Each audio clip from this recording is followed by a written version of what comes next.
요한복음 14장 1절에서 12절 말씀까지 보시겠습니다.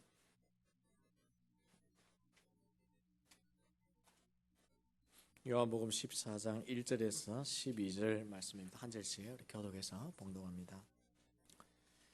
너희는 마음에 근심하지 말라. 하나님을 믿으니 또 나를 믿으라. 내 아버지 집에 거할 곳이 많도다. 그렇지 않으면 너희에게 일렀으리라. 내가 너희를 위하여 거처를 예비하러 가노니 가서 너희를 위하여 거처를 예비하면 내가 다시 와서 너희를 내게로 영접하여 나 있는 곳에 너희도 있게 하리라. 내가 어디로 가는지 그 길을 너희가 아느니라. 도마가 이르되 주여 주께서 어디로 가시는지 우리가 알지 못하거늘 그 길을 어찌 알겠사옵나이까. 예수께서 이르시되 내가 곧 길이요 진리요 생명이니 나로 말미암지 않고는 아버지께로 올 자가 없느니라. 너희가 나를 알았더라면 내 아버지도 알았으리라 로다. 이제부터는 너희가 그를 알았고 또 보았느니라. 빌립이 이르되 주여 아버지를 우리에게 보여 주옵소서. 그리하면 족하겠나이다. 예수께서 이르시되 빌립아 내가 이렇게 오래 너희와 함께 있으되 네가 나를 알지 못하느냐. 나를 본 자는 아버지를 보았거늘 어찌하여 아버지를 보이라 하느냐. 내가 아버지 안에 거하고 아버지는 내 안에 계신 것을 네가 믿지 아니하느냐. 내가 너희에게 이르는 말은 스스로 하는 것이 아니라 아버지께서 내 안에 계셔서 그의 일을 하시는 것이라. 내가 아버지 안에 거하고 아버지께서 내 안에 계심을 믿으라. 그렇지 못하겠거든 행하는 그 일로 말미암아 나를 믿으라. 내가 진실로 진실로 너희에게 이르노니 나를 믿는 자는 내가 하는 일을 그도 할 것이요 또한 그보다 큰 일도 하리니 이는 내가 아버지께로 감이라. 아멘. 저와 여러분의 얼굴이 언제 가장 예쁘고 언제 가장 아름답게 보일까요? 여러분 거울을 한번 자주 들여다보십니까? 모르겠습니다. 저는 남자라서 그런지 거울을 볼 일이 잘 없는 것 같아요. 면도할 때 외에는 없었던 것 같아요. 잘. 근데 언제 우리의 얼굴을 내 스스로 보면서 가장 아름답고 예쁘게 느껴질까? 우리의 생김이 다 달라도요. 아름다움을 똑같이 느낄 수 있는 공통적인 것이 하나가 있는데 그것은 우리 얼굴이 웃을 때입니다. 어린아이도 웃을 때 예쁘고 나이가 들으셔서 주름이 자글자글해도 웃으시는 그 얼굴은 너무너무 아름답게 보입니다. 그러나 형태적으로 미인에 속해도 웃지 않는 얼굴은 절대 아름답게 보일 수가 없습니다. 여러분은 여러분 얼굴을 못 보죠? 저는 여러분의 얼굴을 봅니다. 한번 웃어보시면 좋겠어요. 여러분의 웃음은 저를 행복하게 만듭니다. 여러분이 너무 심각하게 앉아있으면 제 마음에 근심이 생겨요. 가정에 무슨 일이 있는가 아니면 아프신가 그런 것 같습니다. 내가 웃으면요 다른 사람을 행복하게 만들어줍니다. 근데 내가 웃지 않으면 다른 사람을 힘들게 하는 우리가 결국 우리가 서로를 떼어놓을 수 없는 관계 속에서 살기 때문에 행복은 전달되고 그 행복은 작은 웃음 속에서부터 시작된다는 걸 알 수 있어요. 그런데 이렇게 웃으며 산다는 것이 너무나 중요하고 자연스러운데도 잘 그렇게 되지는 않습니다.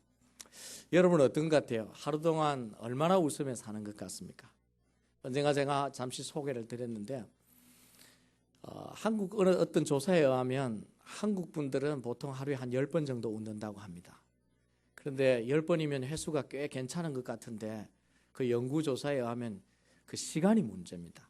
한 번 웃을 때 평균 8.6초 정도 웃는다고 그래요. 그러면 하루에 웃는 길이가 1분 30초. 그러면 우리가 한평생 한 80을 산다고 하면 1분 30초 하루 웃는다고 계산하면 얼마나 웃고 살까? 그 글을 제가 보고 계산을 해봤더니 그 글이 잘못됐더라고요. 그 통계는 3개월이라고 했는데 제가 칼큘레이터를 이상하게 다시 해보고 싶어서 계산했더니 1개월밖에 안 나와요. 26일 3시간. 80년 평생 사는데 내가 웃으며 사는 것이 겨우 1개월. 그런데 반대로 근심하고 살고 염려하며 사는 시간은 한국 사람 경우에 평균 3시간 6분 정도 된다고 합니다. 근데 그걸 80년으로 계산하면 딱 10년 나옵니다. 80년 내가 사는 동안 웃고 사는 시간은 26일, 염려하고 근심하며 사는 시간은 10년. 생각해 보면 이 근심만 잘 극복을 해도 우리가 참 행복하게 더 아름답게 살아갈 수 있는 것을 발견하게 됩니다. 요즘 사람들은 압니다. 지식적으로는 웃음이 얼마나 중요한지 알고 노력해야 된다고 알고 해서 웃음 전도사가 생겼습니다. 교회에서 만든 게 아니라 사회에서 만든 거예요. 웃음을 전파한다 그래서 웃음 전도사. 그리고 웃음 치료센터도 생겼습니다. 돈을 주고 가서 실컷 웃고 돌아오는 학원이 생겼어요. 그리고 웃음 십계명이 만들어졌습니다. 그 사람이 다 그렇지 않은지 모르겠지만 성경에서 많이 따서 인용을 했어요. 그래서 웃음 십계명이 있어서 뭔가 하고 제가 들여다봤더니 다음과 같은 거예요. 첫 번째 1계명, 크게 웃어라. 누가 몰라서 크게 웃지 않습니까? 근데 크게 웃어라. 왜냐하면 크게 웃으면 이 웃음이 실제로 운동하는 것 같대요. 그래서 하루 1분 정도 크게 웃으면 평생 8일 정도 수명을 연장한다고 그렇게 말합니다. 2계명, 억지로라도 웃어라. 3계명, 잠자리에 일어나자마자 웃어라. 하루를 웃음으로 시작하면 그 하루가 행복한데 그렇지 못하다는 것입니다. 4번째, 시간을 정해놓고 웃어라. 약 먹는 시간보다 웃는 시간을 정하는 게 훨씬 보약이 된다. 이런 설명입니다. 마음까지 웃어라. 5계명. 6번, 즐거운 생각하며 웃어라. 7계명, 함께 웃어라. 혼자 웃는 것보다 함께 웃으면 33배의 효과가 있다고 합니다. 그래서 코미디도 혼자 보는 것보다 같이 보면 더 재밌다는 그 이유가 그것 같아요. 8계명, 힘들 때 더 웃어라. 잘 안 되는 얘기입니다만. 그 다음에 9계명, 한 번 웃고 또 웃어라. 10계명, 꿈을 이루었을 때를 상상하며 웃어라. 제가 이 글에 나와 있는 이 웃음 10계명을 곰곰이 생각해 보았습니다. 그런데 여러분 어떻게 느끼는지 모르겠지만 이건 웃기 위한 노력입니다. 노력을 통해 어느 정도 해결이 되어요. 그러나 근본적으로 우리의 마음이 해결되지 않으면 이 이야기들이 다 공허한 이야기가 된다는 것입니다. 우리가 정말 웃으려면 마음에서부터 가만히 있어도 그냥 입이 비축 나오도록 그렇게 우리의 마음이 해결되면 우리가 정말 웃으며 살 수 있습니다. 성경에 보면 그 해결책을 말씀하고 있어요. 예수님께서 오늘 본문에 보면 어떻게 우리의 마음에서부터 근심 자체를 해결할 수 있는지를 가르쳐 주고 계십니다. 예수님은 제자들이 마음에 근심하는 것을 보셨습니다. 요한복음 13장에서 예수님이 지금은 제자들과 함께 있지만 조금 있으면 예수님이 떠나신다고 하셨어요.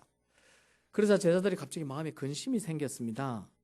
왜냐하면 예수님이 떠나시면 우리는 어떻게 되나, 어디를 가야 하며 우리 장래가 어떻게 되지? 라고 하는 근심을 예수님이 보신 것입니다. 어쩌면 그동안 꿈꿔왔던 이스라엘 나라의 회복이 물거품이 된다는 생각에 눈앞이 새카매졌는지도 몰라요, 제자들이. 그런 근심을 그리고 두려움을 보시면서 예수님께서 이들을 책망하신 대신에 그 근심을 어떻게 해결하는지 근심하지 말라고 말씀하시면서 오늘 본문에 말씀을 주셨습니다. 오늘 우리의 마음도 사실은 제자들과 다를 바는 없습니다. 우리가 많은 근심 속에 살아갑니다. 장래의 문제, 자녀의 문제, 경제의 문제, 이렇게 이 말씀을 전하고 있는 목사도 근심이 없는 것 같지만 그렇지 않습니다. 시도 때도 없이 근심이 찾아와요. 그러나 근심을 이기는 방법을 알기 때문에 늘 전투하고 살아가죠. 그러면서 말씀을 저도 보게 되었습니다. 하나님이 근본적으로 근심을 해결할 수 있는 길이 무엇입니까? 그러면서 요한복음 13장, 14장을 다시 한번 들여다보니까 제가 이전에 보지 못했던 새로운 구조가 그 속에 있더라고요. 요한복음 13장과 14장은 예수님께서 한자리에서 하신 말씀입니다. 이야기입니다. 이전에 제가 14장을 전부 따로따로 하나님이 말씀하신 교훈들을 붙잡기 위해서 여기에 너무 중요한 말씀들이 많이 들어가 있는데 그것들을 따로따로 다 묵상을 했었는데 13장과 14장이 한 자리에서 이야기한 것이고, 특별히 14장 1절에 보시면 13장에 예수님께서 내가 너희를 곧 떠난다는 말씀 때문에 제자들이 마음에 근심하는 걸 보시면서 1절에 너희가 마음에 근심하지 말라 그렇게 말씀하시고 이야기를 시작하시고, 28절에 내가 너희에게 평안을 주노니 다시 말하는데 근심하지 말고 두려워하지 말라 결론을 맺고 이야기를 끝내십니다. 다시 말하면 14장의 스토리가 전부가 뭐냐면 근심을 해결하는 해결책이 그 속에 담겨 있다는 것입니다. 그래서 오늘 전반부 두 가지를, 그리고 다음 주 두 가지를 통해 예수님이 말씀하시는 근심을 근본적으로 해결하는 해결책을 우리가 살펴보고자 합니다. 우리의 마음이 해결돼야 근심이 해결돼요. 세네카가 어떤 얘기를 했냐면요, 작은 근심은 말이 많은데 큰 근심은 말이 없다고 그랬어요. 진짜 그 말이 맞더라고요. 우리가 작은 근심은 이웃에게 쉽게 얘기하는데 말 못할 근심은 마음 깊은 곳에 있었어요. 침묵하게 만듭니다. 사람으로 하여금. 침묵뿐만 아니라 사람도 만나지 않게 만들어요. 그리고는 홀로 자꾸 구석으로 들어가게 만듭니다. 근데 우리 가운데 그걸 해결하려면 오늘 예수님의 말씀을 우리가 따라야 합니다. 예수님께서 제시하는 이 근심 해결책, 근심을 퇴치하는 처방전이 뭘까? 우리 마음의 근심을 정말 극복하려면 다음과 같이 해야 합니다. 첫 번째는 예수님께서 1절에 말씀하신 것처럼 하나님을 온전히 믿어야 합니다. 제가 온전이라는 말을 넣은 것들을 좀 생각하셔야 됩니다. 우리는 하나님을 믿는 사람들입니다. 그런데도 근심을 해요. 그런데 근심에 빠져 있는 걸 가만히 보면 그 속에 하나님에 대한 믿음이 부족한 것을 발견하게 됩니다. 그래서 근심을 퇴치하려면 하나님을 온전히 믿어야 합니다. 하나님을 믿는 것, 믿음이 근심에 대한 첫 번째 해결책이라는 것입니다. 1절을 다시 한번 보시면 너희는 마음에 근심하지 말라 하나님을 믿으니 또 나를 믿으라 그렇게 말씀하셨습니다. 예수님은 제자들의 마음에 근심이 있는 것을 보시고 그 근심을 이기는 첫 번째 방법으로 하나님을 믿고 예수님 자신을 믿으라 그렇게 말씀하셨어요. 마음에 근심이 생길 때 왜 하나님을 믿어야 할까요? 이론적으로는, 논리적으로는 하나님이 모든 것의 해답이기 때문입니다. 성경이 그렇게 가르치기 때문입니다. 우리 인생의 모든 걸 아시는 분이 하나님이시기 때문입니다. 하나님이 우리의 삶을 주관하고 계시고 섭리하고 계시고 또한 해답도 알고 계시기 때문에 우리가 하나님을 믿으면 하나님이 우리의 마음도 위로해 주시고 우리의 문제도 해결해 주시고 그래서 염려로부터 우리가 자유할 수 있다는 것입니다. 지금 제자들이 어떤 근심에 빠져 있는지를 잠시 한번 살펴보세요. 제자들이 근심한 이유는 13장 마지막 부분에 예수님이 하신 얘기 때문입니다. 그래서 예수님이 이제 곧 너희를 떠나겠다고 하신 것이었습니다. 그리고 아버지께로 자신이 간다고 그랬습니다. 그래서 제자들이 마음속에 근심이 생겼습니다. 마치 리더를 잃은 한 그룹처럼, 부모를 잃은 한 가정의 자녀들처럼 자기들이 이제 장래가 어떻게 될 것인지에 대한 염려와 두려움이 생겼습니다.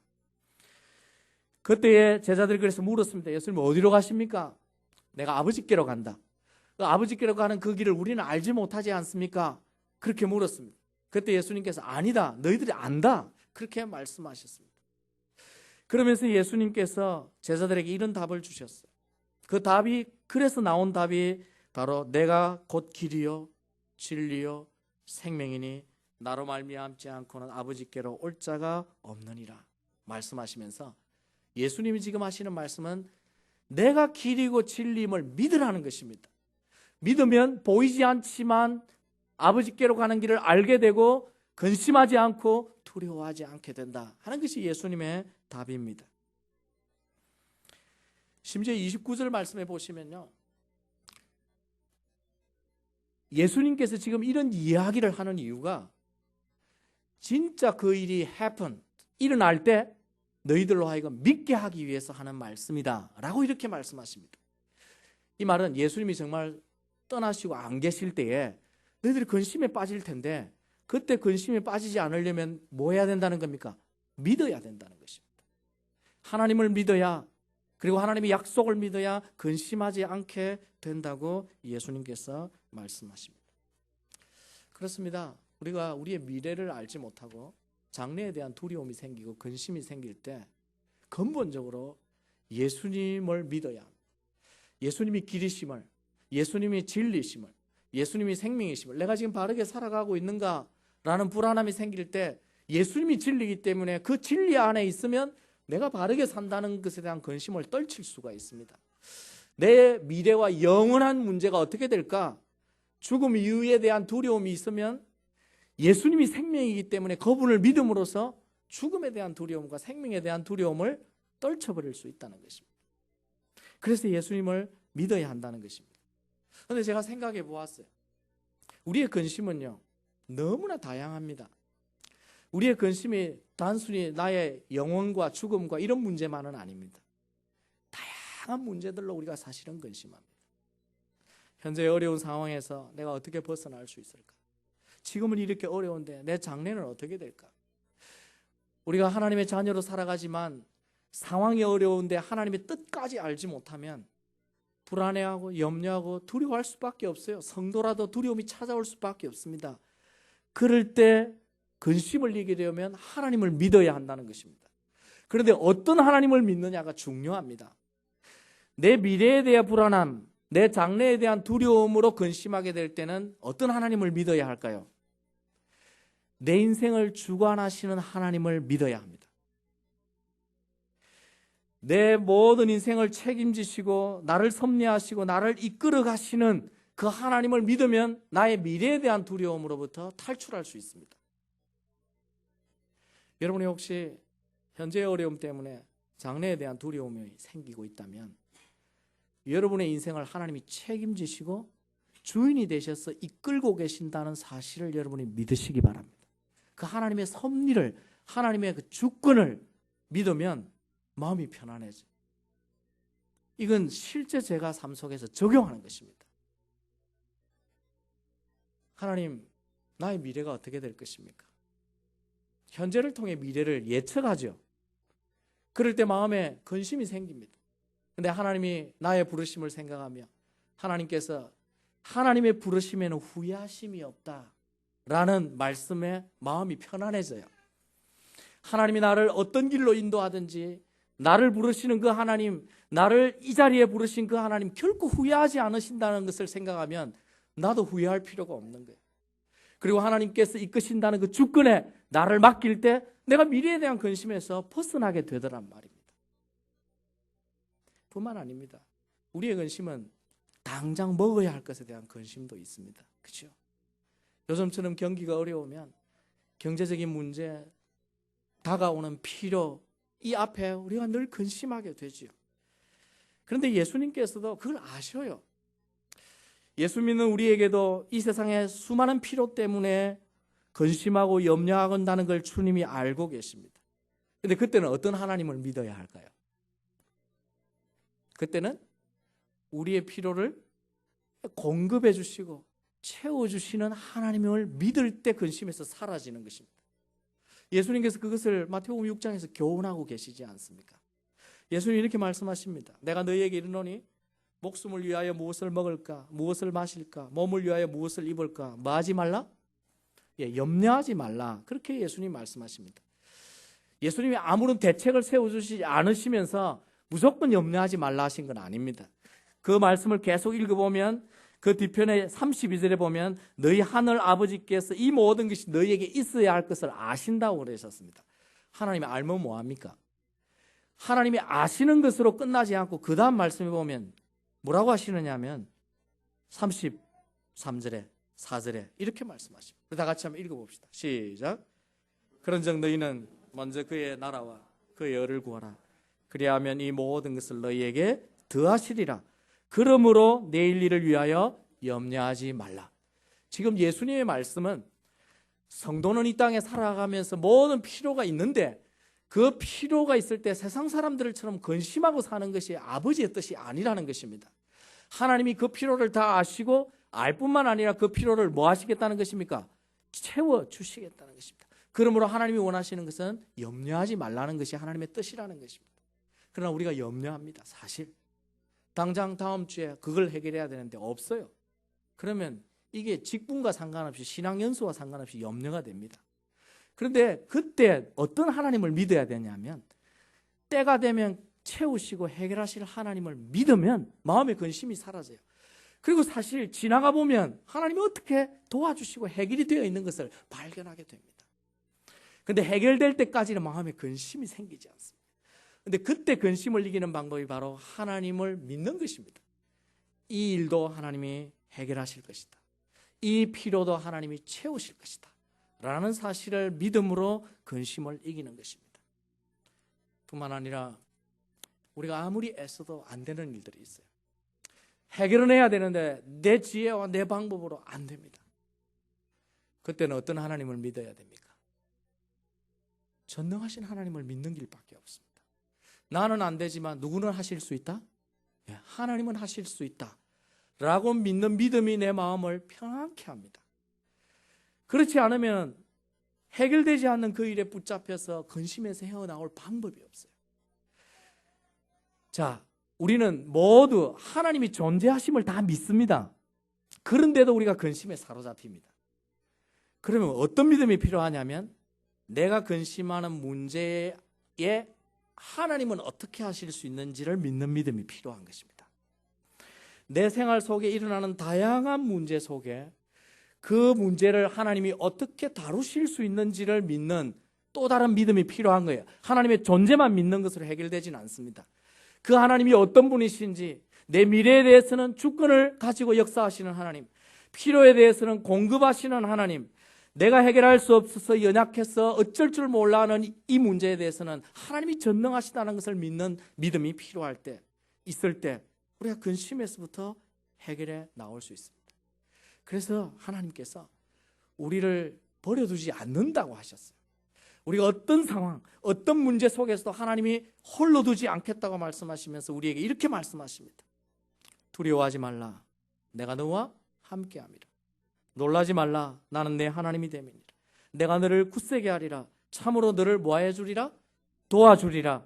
참으로 의로운 손으로 너를 붙들리라. 염려하고 두려워하지 않을 이유는 하나님이 계시고 그 하나님을 믿으면 된다는 것입니다. 믿음의 선배들의 삶은 다 그랬습니다.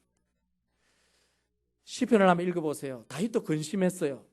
근심했지만 다윗이 믿음의 사람인 이유가 그 근심에서 빠져나오는 방법을 알았습니다.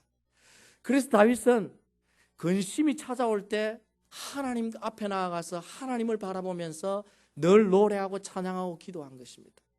그러면서 그는 사망의 엄침한 골짜기를 걸어가는 때에도 두려워하지 않는다고 했습니다. 원수가 내 앞에 서서 나를 공격할 때도 하나님이 나에게 상을 차려주셔서 나를 지켜준다는 것을 다윗이 알았습니다.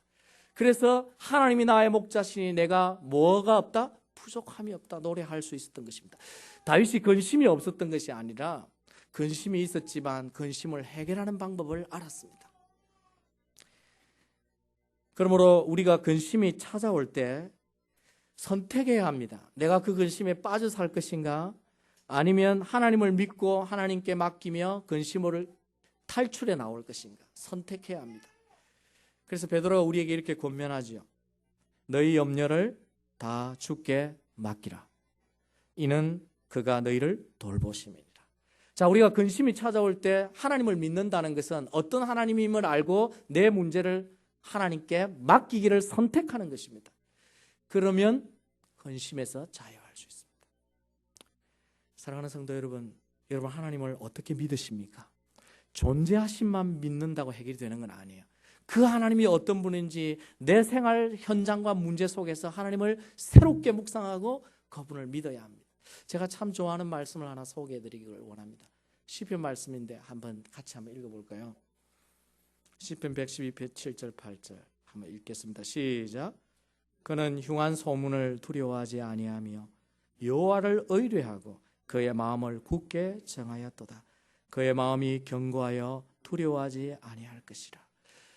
이 세상에서 우리 삶에 많은 두려움들이 찾아오고 흉한 소식을 듣습니다. 그렇지만 그럼에도 불구하고 두려워하지 않고 염려하지 않고 살 수 있는 사람이 뭐냐면 하나님을 의뢰하고 하나님을 믿고 그 마음을 굳게 정하는 사람은 견고하게 설 수 있다는 것입니다. 여러분의 인생에 찾아오는 수많은 문제들과 어려움과 그 근심 속에서 여러분이 시편 기자처럼 하나님을 의뢰하는, 하나님을 믿음으로 여러분의 마음을 굳게 하시기 바랍니다. 그리고 여러분에게 찾아오고 여러분의 마음을 사로잡고자 하는 그 수많은 근심에서 탈출하시고 근심을 극복하고 사는 복된 성도들이 되시기를 주의 이름으로 축원합니다. 우리가 어떻게 근심을 이길까요? 예수님께서 말씀하시는 두 번째 해결책은 소망입니다. 다시 말하면 천국의 소망을 가지십시오. 예수님이 이렇게 말씀하십니다. 근심을 이기는 예수님의 두 번째 해결책, 본문 2절과 3절입니다. 내 아버지 집에 거할 곳이 많도다. 그렇지 않으면 너희에게 일렀으리라. 내가 너희를 위하여 거처를 예비하러 가노니 가서 너희를 위하여 거처를 예비하면 내가 다시 와서 너희를 내게로 영접하여 나 있는 곳에 너희도 있게 하리라.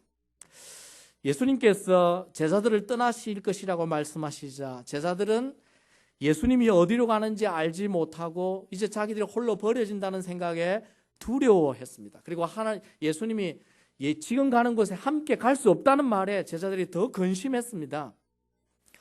그러자 예수님이 그들의 근심을 보시면서 그들에게 그 말씀으로 끝낸 것이 아니라 그들에게 희망의 얘기를 계속하십니다. 말씀을 가만히 보면 어떻게 말씀하냐면 제자들에게 이렇게 말해요. 내가 가는 길을 지금은 갈 수 없지만 너희들이 그 길을 안다고 하셨습니다. 첫째, 여러분 사람이요 모르면 근심하게 돼요. 자녀가 어디 떠났는데 자녀 소식이 깜깜 모르면 어찌 됩니까? 밥은 잘 먹는지 잠은 잘 자는지 사고가 이제 물론 무소식 이소식이라는 말이 있지만 반드시 그런 것만은 아닙니다. 소식이 없으면 염려합니다. 모르면 염려하죠. 그런데 알면 잘 있어요. 뭐 오늘은 어떻게 지냈어요? 알면 안심하죠. 우리 사람이 그래요. 사실 우리가 미래를 다 알고 있다면 근심 안 할 겁니다. 모르기 때문에 근심하는 거죠. 제자들이 지금 예수님이 어디로 가는지 모르는 것 때문에 근심하니까 아니다. 너희들이 안다. 너희들이 아버지께로 가는 길을 다 알고 있다. 이렇게 지금 말씀하시면서 희망을 말씀하십니다. 그뿐 아닙니다. 예수님이 내가 다시 와서 너희를 아버지가 있는 그곳에 어떻게 하시겠다고 그랬어요? 데려갈 것이라고 하셨어요. 얼마나 소망적인 말씀입니까? 제자들이 지금 예수님이 떠나시고 이제 다시는 예수님을 만나지 못하고 아버지와 상관이 없는 것처럼 느껴지는데 예수님이 그렇지 않다고 하시면서 내가 곧 올 거고 너희를 아버지께로 인도하겠다라고 말씀하시니까 제자들이 얼마나 안심할 수 있게 되겠습니까? 지금 예수님은 소망에 대해서 말씀하고 있습니다. 처음에는 너희들이 알고 있다는 작은 소망에서부터 시작해서 아버지 있는 곳에 너희도 함께 할 것이라고 하는 큰 소망까지 다 말씀해 주신 것입니다. 그러므로 오늘 우리에게도 소망이 있으면 근심에서부터 벗어날 수 있습니다. 그런데 성도가 근심을 이기기 위해 붙들어야 될 소망이 뭐냐면 예수님이 말씀하시는 것처럼 아버지가 계신 그곳에 대한 소망입니다. 장차 우리가 갈 하나님의 나라에 대한 소망, 그게 어디입니까? 천국에 대한 소망이 결국은 우리 이 땅에 있는 모든 근심을 다 해결할 수 있는 근본적인 소망이라고 예수님께서 말씀하시는 것입니다. 실제로 이 땅의 삶이 아무리 힘들어도요, 희망이라는 것이 있으면 인내하며 살아갈 수는 있습니다. 내가 지금은 힘들지만 조금만 견디면 더 나아질 거야 라는 희망이 버려지지 않으면 그 사람은 힘들어도 그 자리에서 계속 살아갈 수는 있습니다. 희망이 굉장히 중요합니다. 그런데 우리가 가져야 될 희망이라고 하는 것이 이 땅에 있는 희망도 필요한데 그 희망만 가지고는 해결이 안 됩니다. 왜? 내가 이것이 있으면 좋겠다 희망했다가 그게 해결되면 근심이 다 해결되는 게 아니라 또 새로운 근심이 생기기 때문이죠. 하나님께서 예수님께서 우리에게 정말 가지기를 원하시는 큰 희망, 큰 소망이 있다면 그건 천국에 대한 소망입니다. 이것은 완전한 소망입니다. 더 이상 바랄 것이 없는 소망. 요즘 젊은 세대로 사람들이 이야기하는 표현에 하면 끝판소망. 그게 뭔가 해봤더니 더 이상 필요가 없는 끝 소망이 나는 거예요. 그게 뭡니까? 그게 천국에 대한 소망입니다. 우리가 성도로서 이 땅에 어떤 일을 당할지라도 정말 하나님의 나라에 대한 소망이 내 마음에 가득 늘 새롭게 생겨난다면 우리가 그 많은 일들 앞에서도 근심을 이길 수 있다는 예수님의 말씀인 것입니다. 여러분, 천국 소망을 평소에 품고 살아가십니까? 평소에 내 삶 속에 내가 얼마나 하나님의 나라에 대해서 묵상하고 그 나라에 대해서 내 가슴에 품고 사는가를 한번 생각해 보십시오. 성경은 천국에 대해서 많이 얘기하고 있지는 않습니다. 그러나 천국에 대해 분명히 존재함과 천국이 어떤 곳임을 우리가 이해할 수 있을 만큼 분명히 말씀해 주셨어요. 그 대표적인 말씀이 계시록 21장에 있는 말씀입니다. 그 중에 한 부분만 생각해 보십시다. 천국의 소망을 우리가 좀 그려보기 위해서. 계시록 21장에 예수님께서 이런 말씀을 하셨습니다. 내가 또 봄에 거룩한 성 새 예루살렘이 하나님께로부터 하늘에서 내려오니, 요한이 본 거였죠. 그 준비한 것이 신부가 남편을 위하여 단장한 것 같더라. 예수님을 통해서 계시를 요한이 받으면서 천국을 보니까 이런 모습이었다 했는데, 그 모습이 신부가 남편을 위해 단장한 것 같다. 천국의 딱 단적인 아름다움입니다. 여자분들이 가장 아름다워질 때 최고의 아름다울 순간이 언제입니까? 그게 바로 남편을 위해 신부가 되어 단장할 때죠. 결혼하고 나면 그 아름다움을 다시 돌아가지 못합니다. 세월이 지나고. 그래서 그런다 그러잖아요. 남편이 결혼하고 한 10년 살고 나니까 결혼할 때 그 여자가 맞는지 집에 가서 분간을 잘 못한다 그러잖아요. 화장도 잘 하지 않지. 몸 빼입고 그냥 집에서 있지. 신부가 가장 아름다울 때를 지금 묘사한 이유가, 천국은 사람들이 생각하는 가장 아름다움 중에 최고의 아름다움이다, 이 이야기를 하시려고 하는 것입니다. 그러면서 천국에 대해서 이렇게 묘사하십니다. 3절에는 하나님이 그에게 함께 하신다, 실제 함께 동행하신다는 말씀과 함께 4절에 천국은 모든 눈물을 그 눈에서 닦아주시며 다시는 사망이 없고 애통하는 것이나 곡하는 것이나 아픈 것이 다시 있지 아니하리니 처음 것이 다 지나갔습니다. 여러분, 천국은 어떤 것일까요? 황금집, 황금길, 12진주문, 그리고 생명수 강이 흐르고 그 속에 12나무가 있고 12실과를 계절마다 맺고, 그리고 그것에는 눈물이 없고 아픈 것도 없고 곡하는 것도 없고 슬픈 것도 없고 사망이 다시 있지 아니하는, 그야말로 퍼펙트한 장소지 않습니까? 제가 웃으면서 어제 저희 아내가 우리가 또 언제 집을 이사해야 될 것인데 어떻게 해야 되나, 지금 재계약을 다시 해야 되는데, 그래서 제가 그냥 말하면서 다음엔 천국으로 이사 가자 그래 얘기를 하니까 웃더라고요. 우리가, 이유는 제가 이 말씀을 지금 준비하고 묵상하고 있어서 금방 나온 게 천국밖에 없었습니다. 그렇게 해서 천국으로 가자 한 거예요. 우리가 정말 다음에 내가 어디에 살까를 생각하셔야 됩니다.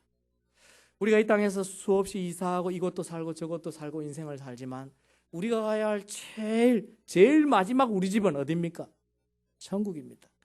그 집을 늘 생각하고 살면 이 세상에 있는 근심으로부터 이길 수 있다고 지금 예수님께서 우리에게 권면하시는 것입니다. 그러므로 여러분의 마음속에 날마다 천국에 대한 소망을 자꾸 새기십시오. 매일매일 하나님이 어떤 분이신지도 묵상해야 되지만 매일매일 그 아버지가 계신 곳이 어떤 곳이고 내가 그곳에 꼭 갈 것이라는 이 소망이 우리에게 날마다 생겨나면 우리가 결국 근심으로부터 탈출할 수 있습니다. 심지어 죽음에서부터도 벗어날 수 있습니다.